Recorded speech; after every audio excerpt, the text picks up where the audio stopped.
बिहार विधानसभा चुनाव 2025 का महासंग्राम जारी है। चुनाव प्रचार के दौरान पूर्व विधायक महबूब आलम पर टूट पड़ी आवाम, नेता को जान बचा के लौटना पड़ा वापस।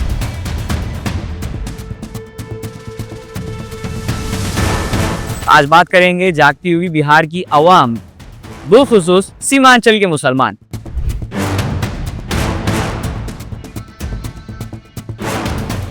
मैं जर्नलिस्ट मजहर, आप देख रहे हैं मुस्लिम सियासत।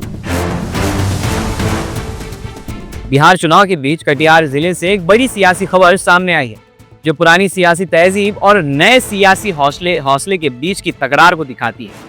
बलरामपुर विधानसभा के चापाखोर गांव में कांग्रेस के एमपी तारिक अनवर और मले के नेता गठबंधन के प्रत्याशी महबूब आलम को जनता के कड़क गुस्से का सामना करना पड़ा। जनता ने इन दोनों को कई सालों का हिसाब आमने सामने खड़े होकर मांगा और जब जवाब नहीं मिला तो उन्हें बेरंग वापस भेज दिया गया। कहानी कुछ यूं है, ये दोनों नेता अपने पारंपरिक वोट बैंक के साथ मुलाकात और चुनावी प्रचार के लिए गांव में आए थे, लेकिन जैसे ही वो अवाम के बीच पहुंचे और विकास के राग छेड़ना चाहते थे तो अवाम की आवाज उनसे तेज निकल गई। गांव वालों ने उनकी एक न सुनी। उनका गुस्सा इस बात पर था कि सालों से कांग्रेस और माले को वोट देते आ रहे हैं, मगर गांव के रास्तों में धूल भी नहीं बदली, तालीम में बेहतरी नहीं आई, बेरोजगारी की मार और तेज हो गई और हर चुनाव के बाद वादे हवा में उड़ गए और हर 5 साल के बाद वही मुद्दे घूम फिर कर गली का चक्कर लगाकर वापस वहीं पर खड़े मिलते हैं। बलरामपुर असेंबली सीट बंगाल से लगती एक महत्वपूर्ण हुदूद इलाके में मानी जाती है, जहां अल्पसंख्यकों की तादाद सबसे ज्यादा मानी जाती है। यहाँ की आवाम ने हर दौर में सेक्युलर सियासत को अपनी हिमायत दी, मगर उन्हें क्या मिला? न पक्की सड़क, न बेहतर स्कूल, न रोजगार, कुछ भी नहीं। और अगर आवाम का हक और इज्जत ही नहीं मिला तो फिर वोट देने का आखिर फायदा क्या बचा? यहाँ पर एक नया सियासी सवाल जन्म लेता है, क्या अब इस क्षेत्र में पुरानी सियासत की जगह एक नई अजीम सोच उभर रही है?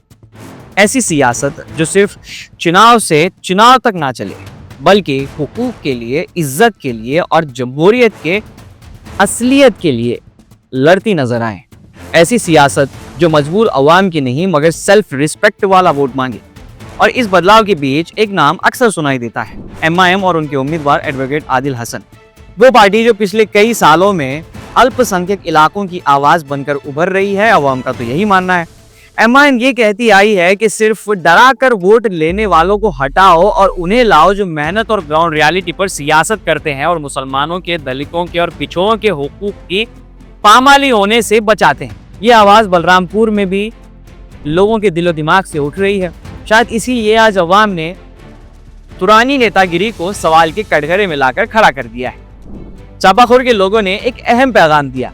उन्होंने कहा कि हमने पीढ़ियों तक आप पर भरोसा किया, लगभग 25 साल, मगर आप हमें रोटी, तालीम और इज्जत तक नहीं दे सके तो फिर हम अपनी तकदीर बदलने की कोशिश खुद करेंगे। सुनिए ना भाई, बोलिए। काम में अगर हमारा 10 पंचायत का काम कर देता हम समझ गए विधायक जी मेरा काम किए हैं, आप भी मेरा काम किए हैं। 10 बजे काम नहीं हुआ, कहाँ हुआ? सड़क सड़क कहाँ? नहीं, नाम की नहीं है, जाने का सवाल नहीं है, यहाँ नाम की नहीं है। आप घेर रहे हैं हम लोग, क्या करेंगे? आज मेरा मौका है, आज ही तो हम कर सकते हैं आपको ना, कल आपके घर में जाके बोल सकते हैं, बोल सकते हैं, आज ही बोल सकते हैं। एमपी साहब, हम लोग को आप जो इनके 77 से आए, ये तो हॉस्पिटल नहीं दे सके हैं, क्या दे सकते हैं?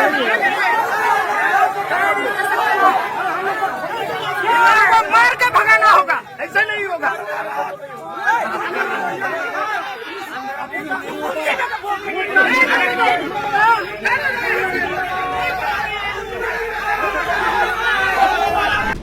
ये आवाम सिर्फ गुस्सा नहीं था, बल्कि बदलाव के लिए तैयार नजर आई। और ये बदलाव हो सकता है कि नई सियासी कुव्वत की तरफ इशारा हो, जो उनके हक की बात करे, उनकी बात सुने, ना कि सिर्फ वोट मांगने आए।